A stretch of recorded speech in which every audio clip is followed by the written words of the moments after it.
Do you have the funds to establish something that is so engaging to you, your customers, your suppliers, your vendors, your partners, and the ecosystem that you represent within your enterprise to accommodate everybody? I can almost guarantee you the answer is no.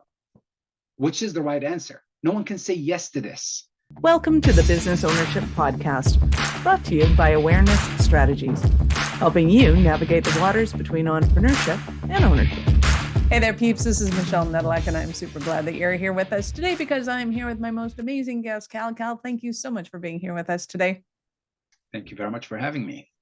Awesome. So give us a highlight of who you are and what you love to do for work. My name is Kâl Salem. I'm very passionate about digital transformation with a background of engineering, top of the class in MBA, and lately executive advanced studies with Harvard. I tried to seal the deal around digital transformation to truly bring the best out of it to the entrepreneurs community and business at large. Nice. I love it. So before we get into what that is, how did you get into that as a thing? Oh, come on. Those are like... Well, I was 3 and I was playing with my little engineering set. There you go. In fact, it all started with a summer job. And I decided back in the 90s to buy my first computer, designed my first game that was in 1991. Nice. And from there, I had that determination, and the passion really drove me all the way through. Finished my engineering degree and presented my first project at that time, which was sponsored, and got a grant of $150,000 from Sun Microsystems. That's in 1999. In fact, the president of the company attended my graduation ceremony and the presentation. It was also hosted on TV for 8 minutes during the mainstream news. It solved a problem, a real problem. So I felt so proud about it. And I thought, you know what, I'll continue down the path. So I hopped on and I love business. So bringing engineering forward with a lot of solutions for problems that people don't know about, then what's the use? You're still in the underground level. Bringing it forward to people to make use of it, that's where business comes in. So MBA, got into it. It was an executive MBA, so a lot of demand on project and engagement with the market. I worked on the e-business concept at the time. It was still evolving to support businesses to stand up on their feet and lower costs and have more exposure to market. By the end of that, I graduated with honor and distinction. My thesis was actually published, and I also produced a paper that was published in the first e-business conference in the world. Believe it or not, that was the birth of digital transformation right then and there in 2005. Wow. So you didn't just go into it, you created the industry. Well, I tried to be one of those pioneers to bring something forward. And because I loved it and I actually applied it. And then I had one out of 2 choices, either go for my PhD or become a practitioner business. Went forward with being a practitioner, worked my way through some large programs in e-government, adoption of e-services, and creating the complex infrastructure where people can benefit from it as citizens and as customers in certain enterprise banking systems where I focused most of my life to be on banking. That's where complex projects, as well as integrated with telco, where they have to carry those services forward over a certain medium or another, that further fueled my focus on digital transformation for being the shortest path to goal. And I published my first book in 2012. That was more of the fruits of my labor, trying to summarize what I know and completely transformed it from being a technical aspect of things into a completely business language where you can understand it as a business case. So here's what this bank did. Here's what that organization did. Here's how you can do with capital markets, or how you can do it with wealth management and so forth. So it started raising good questions that we need to answer as entrepreneurs. So I'm trying to introduce a solution that really works. Fast forward to the point where I've worked with multiple, I would say, mega enterprises across North America. specialized in financial services, some of which are Fortune 500, help them with complete transformation from on ground to on cloud with all of their systems. I'm talking about projects the size of $450 million over 3 years spent in order to keep those companies operating without the customers feeling a change in anything except a modernized way of engaging with business and how to make it happen. And then I started looking at small and medium businesses. So what about us, right? And that's when we need to really stick to each other. Bring something forward to the world where it must be affordable. It should not cost us, well, I have to sell my kidney if I'm going to put a website out. So it's not fair. And that's where we started further advocating for most of those big giants to also include the small and medium businesses as part of this digital adoption, digital harmonization, and digital transformation journey. And I focus on harmonization because I'm always keen on promoting the idea, do not drop what you have if it works. Make sure you get the best out of it. Get something digital, mix it up, harmonize your environment, get what you need in order to continue to grow. And maybe later in our conversation, I'll provide some pointers on how you can actually do that. But this is it. Lately, I parted ways with IBM. I was there as a partner leading digital transformation across North America. And I thought, I'd like to give my business a chance, see where we can land with this, given that we've been operating in the past 8 years actually in the market, but totally in emerging markets outside of North America in collaboration with Export Canada. Such a great program, and definitely gives us a chance as Canadians to provide professional expertise where elsewhere in the world it's actually needed. So I would say this is me in a little bit bigger than a nutshell, I would say, but hopefully things you might have. Well, I love it because you're preaching to the choir, so I am not going to be the one to interrupt you.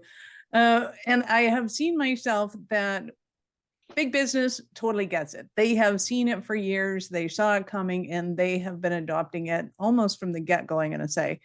And the reason I can say that is because my partner in business, I did not have your journey. I got my first computer in 1995. I did not get 100 grand in grants. I was silly enough to start my own businesses. But my partner, who set up my first computer, had set up one of the first SCADA systems in the oil and gas industry and worked with the big companies building out the $400 million software program. So I get that, and I see them embracing it. What I don't see is small and medium business understanding how to embrace it. So they get a computer and they're like, oh yeah, we're online. It's like, no. So talk to me about kind of how do you start the conversation with them, get them understanding what it is. Let's first appreciate the fact that every entrepreneur out there, every business owner who started from the ground up deserve definitely the appreciation of everyone for what they've done so far, with systems, without systems, digitally, non-digitally, it doesn't matter. So please keep that in mind as we're talking through this, because this is not supposed to mask what you've already created. All we're trying to do is give your business a facelift that actually accommodates where we are right now, and let's go have fun with it. It's not going to drastically affect you except positively if you play it right. I was with one of those distinguished entrepreneurs today. We were having lunch and he was so proud of all the systems that he created by his own hands. Like he literally automated every piece of his business by using simple file storage, looking into how he can receive, send, and maintain contacts through Outlook, full-fledged automation of Outlook in every possible way. Calendar, tasks, like he was talking about it so passionately that I was so scared to say the word digital anymore. You know, what you got is great. I'm not touching it. But here's what you're trying to do. You have a team of strong 5. You guys were able to hit the mark of $5 million revenue last year. Out of 5 people, kudos. That's really great. You want to grow, right? Yes. I said, then you need to step back from being the quarterback of everybody, because that's what you're doing. I need you to take the leadership. You need now to be heading them towards where they need to go, and they need to do this on their own, but each one of them needs also to extend the butt of their team and look of how they can grow their own portfolio. And in order for you to do that, you need a little bit more than what you have. You do have a great accounting system in place, but that's what you rely on with your reporting to understand what's coming in, what's coming out of my pocket. Great. Do you know what's happening with your pipeline between the beginning and the end of the month, beginning and the end of the quarter, at least for the first half of the year? The answer is yes. And I said, show me. Let's go to your office. Can you please show me? And we did. Went back to his office, and what he's done was magnificent. He actually double-clicked on a folder, and he said, every case that I have is, as you can see, is a PDF that has, and I said, oh my God, really? I manage it through this. You have such a structured mind that I cannot contest. Infect me if you could. That virus is great, but I can do it in a different way. Let's look at your overall construct from a domain name that has your email, that also provides you with on cloud instead of your regular classical way of storing your files on a hardware somewhere sitting in your kitchen. I can see it, right? There is nothing wrong with that. I'm not undermining that. All I'm saying is no one should touch what you have.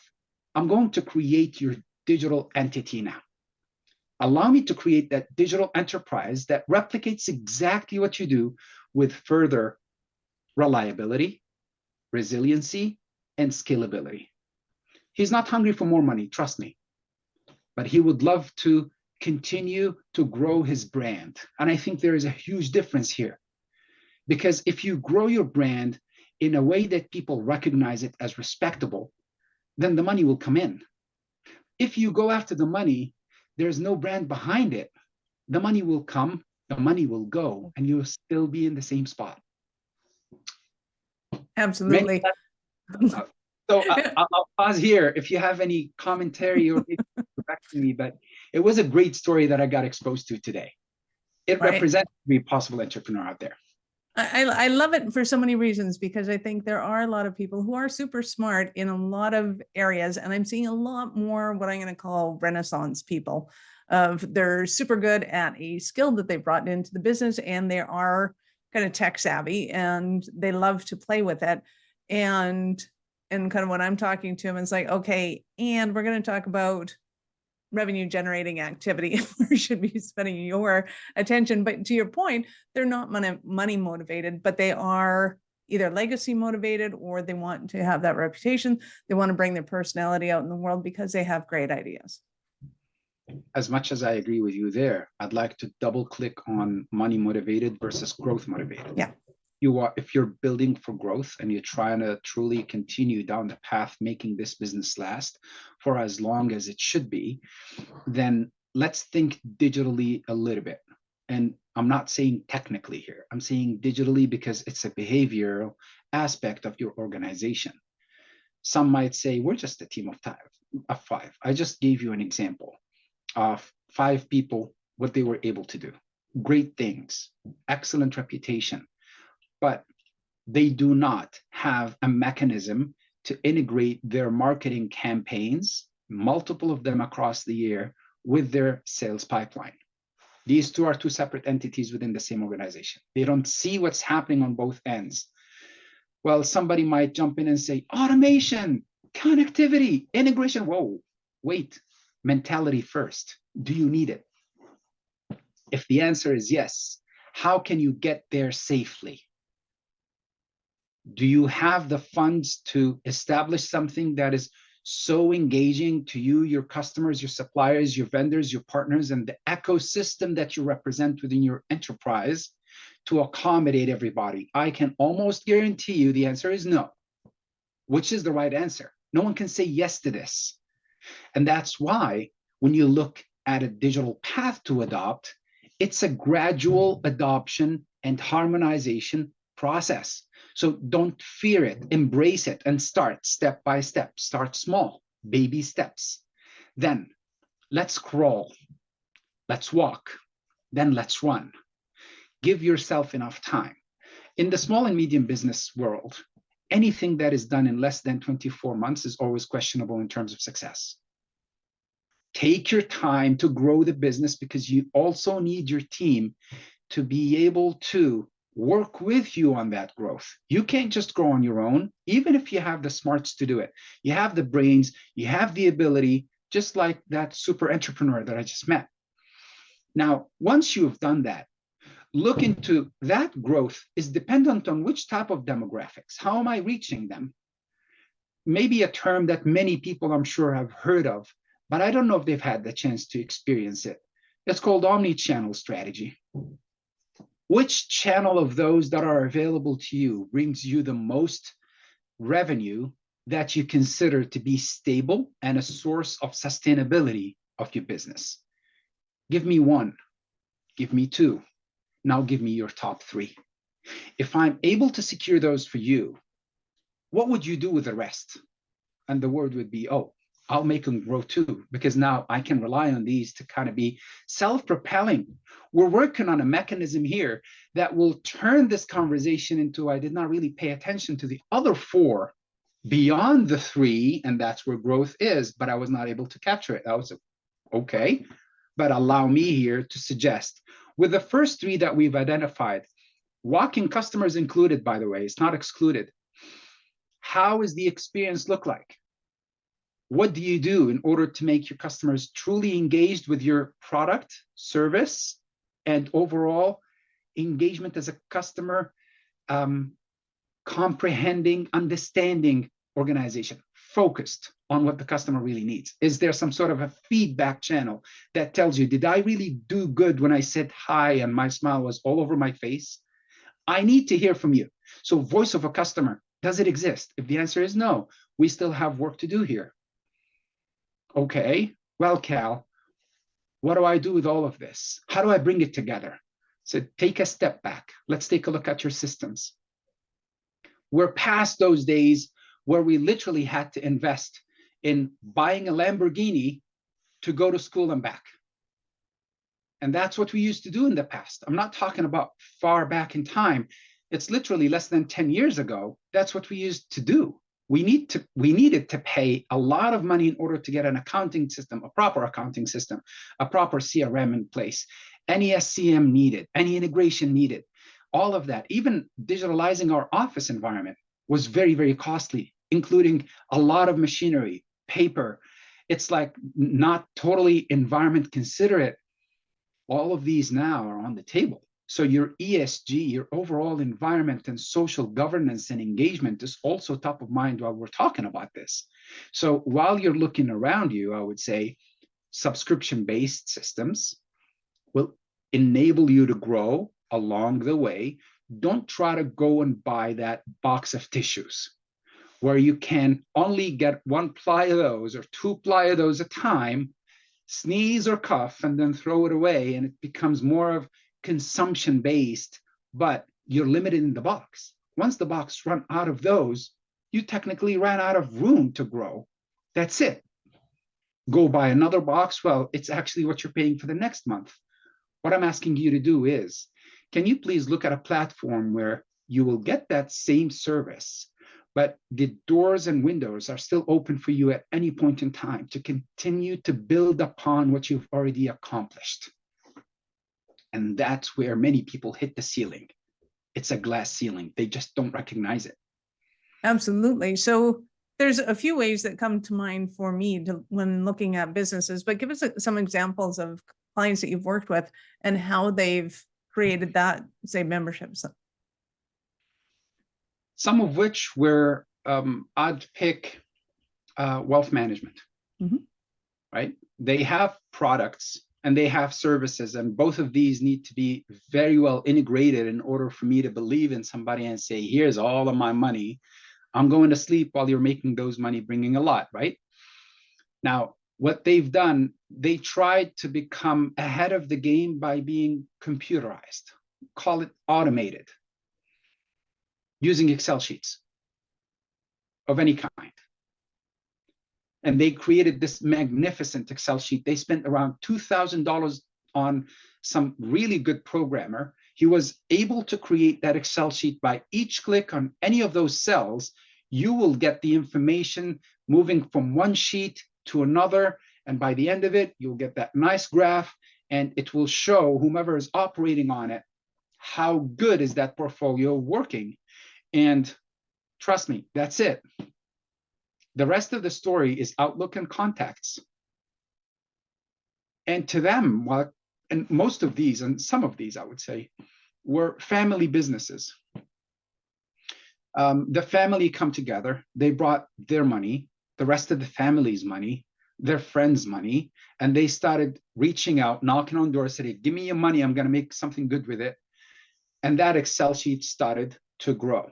Their business started to grow up until that family business, I'm talking about a real case out of British Columbia, became a $50 million revenue worth every annual cycle. That's what they produce. A $1.1 billion worth of a portfolio. That's a big business. Believe it or not, Excel sheet based. Yes. So is that wrong? Of course not. One thing that might go wrong is a little sneaky virus finds its way to wherever they're putting those things, and the whole business is wiped out. We're out of that era. But just the thought of it really, it scared me. And I asked the president, how do you sleep at night?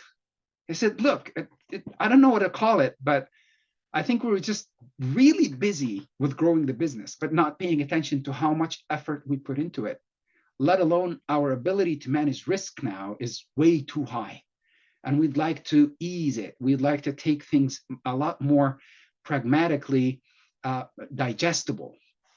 So we started with looking at, can we look at a proper CRM and a proper engine that can run your own business and can demonstrate to your customers those magnificent achievements.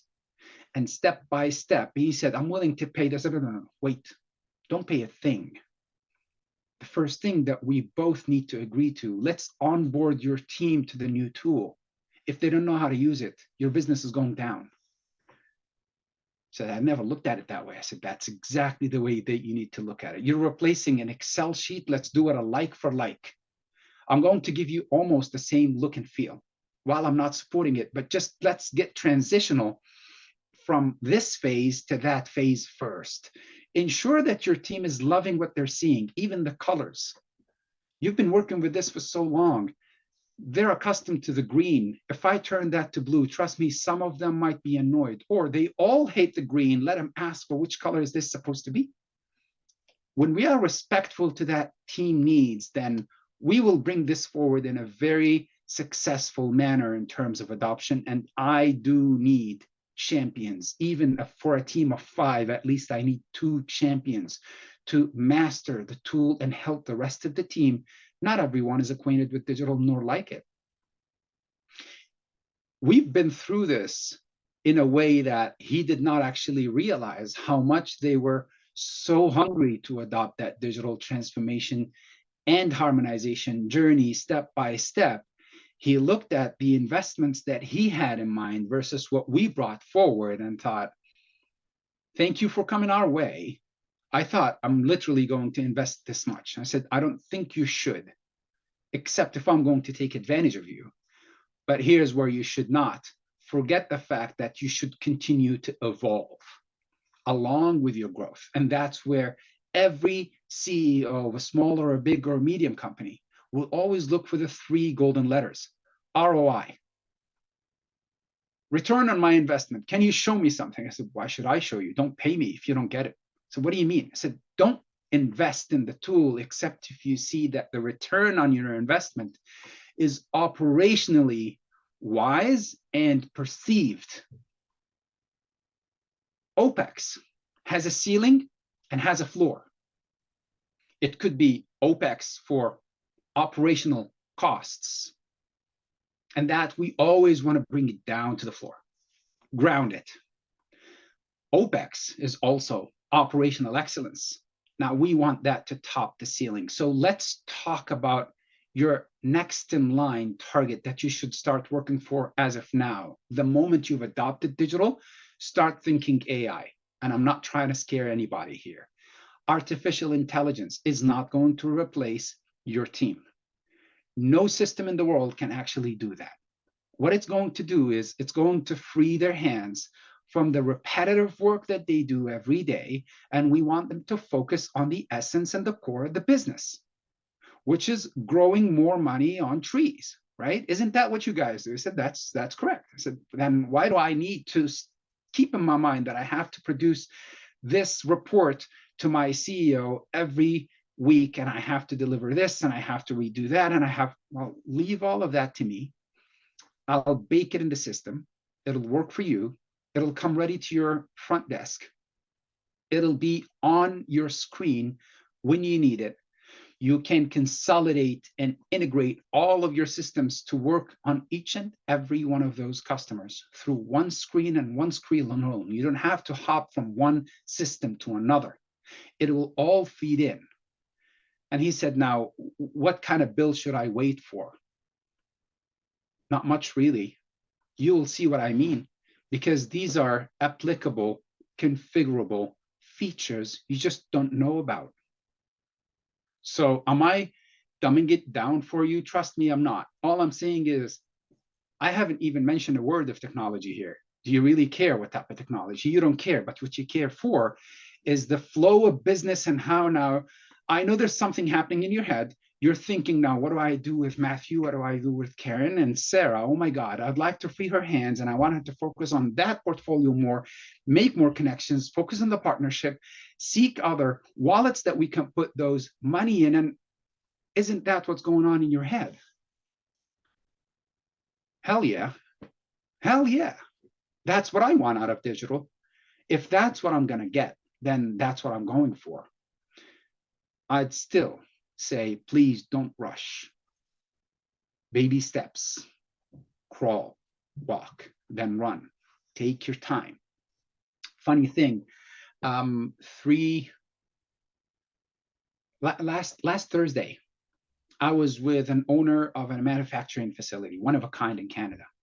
They do a magnificent thing, by the way. They manufacture those rolling doors on the fire trucks, and most of those moving trucks that we take that for granted, right?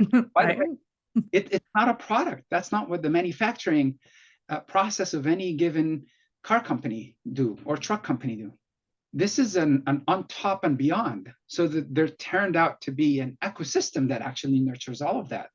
When I got introduced to it, his biggest concern was we invested well in our systems. I said, yes, you did. But what do you want to do? He said, I tried to bring my customers on board with just, instead of sending us a fax, it's a fax machine, those fax machines. It sits right there. It's so ugly and big, but we even don't dare to touch it, to filling a form online and take responsibility for the information. So what do you mean? They don't take responsibility for the information that they write and fax to you? He said sometimes they actually call us and we write down on the page that is empty of those types of information that we collect, and we took on that responsibility. Okay, so what do you need from me? Can you solve that problem, Kâl? So I can, only if you accept it. But I need a higher insurance policy on my life here, because this is your business. Right? Like, and everything is going there to you change. go. Everything. So Wow. I know there is a solution out there that can do it. I'm not into mentioning names here, but I'm really about the essence of, yes, it can do 1, 2, 3, and 4 for you. We can integrate, we can get that sorted out, and then we can onboard your customers. And what do you mean by that? I said onboarding is not like forcing. So you won't turn off your fax machine overnight and then try to bring that customer to just fill the form. Otherwise, I'm not taking your order. You're shutting down your business. I said, technically, yes, we tried in the past and we miserably failed. Well then, pick 3 most important customers that you have. Let's talk 80-20. I need the 20% of your customers that generate 80% of your revenue. Top 3 of those. So I'll give you X, Y, and Z. Perfect. Would you invest in integrating your system with theirs, updating what you have to accommodate what they have, and connect directly in a B2B format? Because this type of partnership is everlasting. There isn't many of you replicated out there. A couple of those manufacturing facilities, you're one of the leaders. So would you be able to bring them on board? So keep going. What we're going to do, turn that into a pilot, get their consent to technically tell others, here's what we've done, it's successful, and we will grant that the success is real, is not superficial, it's something that they can actually touch and feel. And then we're going to replicate and onboard 5 at a time until we go through the whole list.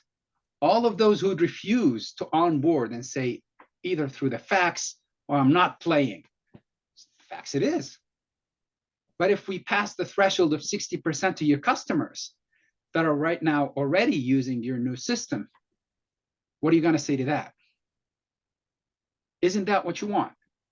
So it's not by forcing it, it's by changing people's habits. And in order for that to work, you have to have a rewarding program in place, some sort of an incentive. Give them a bit of a discount, or offer them more service, after sales service engagement, something that they will not say no to. So I'm just quoting from The Godfather. Give me a deal that I can say no to, right? Otherwise, whatever you're doing is going to sleep with the fishes. Isn't that what they said? And to cut short on this, as you can see, you want to talk to me about technology? I'll tell you, it was never, ever the problem. There isn't a technical problem out there that we cannot solve because we invented it. So we know how to work around it. We can bring something that can replace something else. Eventually, every single car, every single system, every single computer we created, we made better. We used to use fuel, now we use electricity. Voila, just a simple example of how far we can go and how realistic it is. But I used to watch those when I was a kid on TV and like, oh, we're living in space. Well, now we have it on the ground. But the part that I always find to be the most difficult of all between technology, process, and people is the people part. Take care of your team. Make sure they're accommodating. They understand where you want to go. I'd encourage you to focus on something that people have possibly underestimated: your digital strategy. It must be digestible, simple, adoptable, transferable, not time-bound. It's open. It's a path to start, but not to end. And then evolve. Continue to evolve.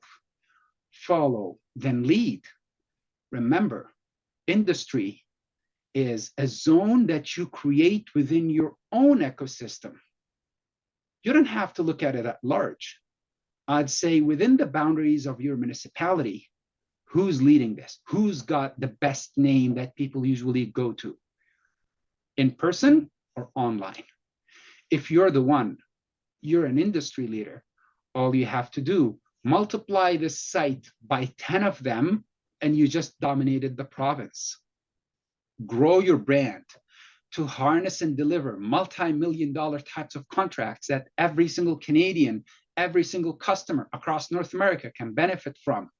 Who can deny you as an industry leader and a strong player that they cannot neglect? I'll leave it to you to answer. That's how I would think of my business. I'll pause here. Awesome. So I know that our listeners are going to want more from you. How did they start their journey with you? Well, I'm pretty sure you're going to put some information about how to reach me after this, but working with us on a good and resilient, very dynamic digital strategy would be a good first step. Let's learn from each other. How can we make the best out of it? OPEXCELLENCE, our company, was formed to truly help on and take on this challenge along with our customers with focus on your goal. If we are looking to win, I'm looking at your win times 2. In fact, win squared, because after that, you'll continue to win on your own and will only become enablers to your winning game all the way through, alongside with implementation, integration, Asian plus Asian and Asian. Yeah, we'll hear all about that. That's temporary. Your business is the one that is everlasting. Our engagement will continue to be more putting you on a track. OPEXCELLENCE.ca is where you can start. You can also reach me through any of the channels you could think of. Email kal.salem@opexcellence.ca. My number, 647-773-4888. I don't know if that's really meaningful, but what really matters the most, I'm happy to help regardless. Most importantly, and because I'm here today, offering a free of charge workshop where we can engage together, walk through your challenge, seek what possible solutions might be out there. No strings attached. Then you can decide how would you like to proceed, and we will always be there for you. I hope that helps. Nice. So we will, of course, have all of Kâl's links in the show notes, peeps. So just scroll down and you can connect to that now.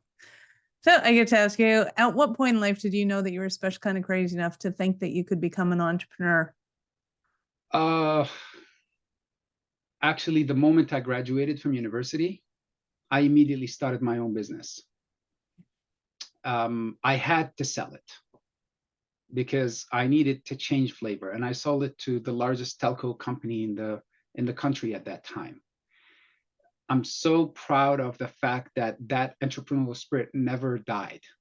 It's always there. But I'm also keen on learning from others. So I don't know it all, trust me. I always like to learn, but I'm willing to learn it all. So once I put my head to something and I try to make something out of it, there is thrill in learning and reflecting and taking that knowledge and passing it on to others, saying like, hey, look at this. I've experienced it. It's going to be great. Try it. Try it your own way. Have your flavor. Have your color. Back until, I would say, 2015, it struck me. And I said, OPEXCELLENCE.ca, come alive. I'm here. Let's play. But step by step, I want to everybody make sure that I'm here to help. I'm here to serve. Here we are, full-fledged partnership with great companies like Salesforce, Google, others to name, but at least we're bringing forward what matters to you as an SMB leader. We're close to everything you say and we hear you clearly.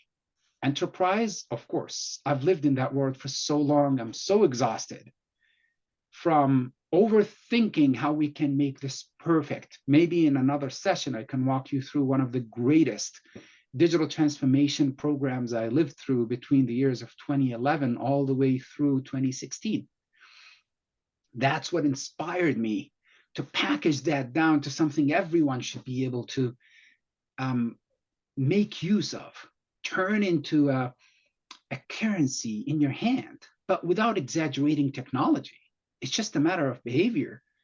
That's one of the fundamental rules about CRM. You think it's a technology piece? It is not. It's everything you know about your customer. If you have it up here, you have the best customer relationship management behavior that will keep your customer always come back to you. System, no system, it's not going to change a thing. That's where we are. I love it. You have been absolutely awesome. Any last words for our peeps? Don't be afraid of anything. Take life on as it comes. And when you wake up in the morning, what are you changing today? Even in yourself. Stick to your beliefs. Ground yourself to your principles. even if others don't like it. This is who you are. When you believe in what you do, everyone will believe in you, even if they don't agree with you, but they will respect you.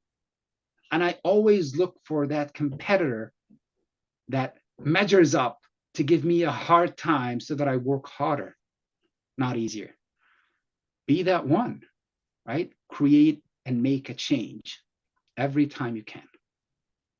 I look forward to hearing from you, everybody. And thank you very much for giving me the chance. Well, thank you for your time. I appreciate it. And I know how valuable it is. Thank you.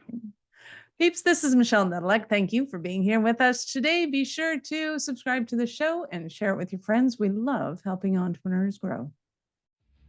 Are you running a business over 7 figures but still struggling with technology headaches? Pay attention, you do not want to miss this offer. This podcast episode is brought to you by Awareness Strategies, who is offering a custom-built digital adoption roadmap for anyone running a business over 7 figures who's wanting to grow their business in the next 5 years.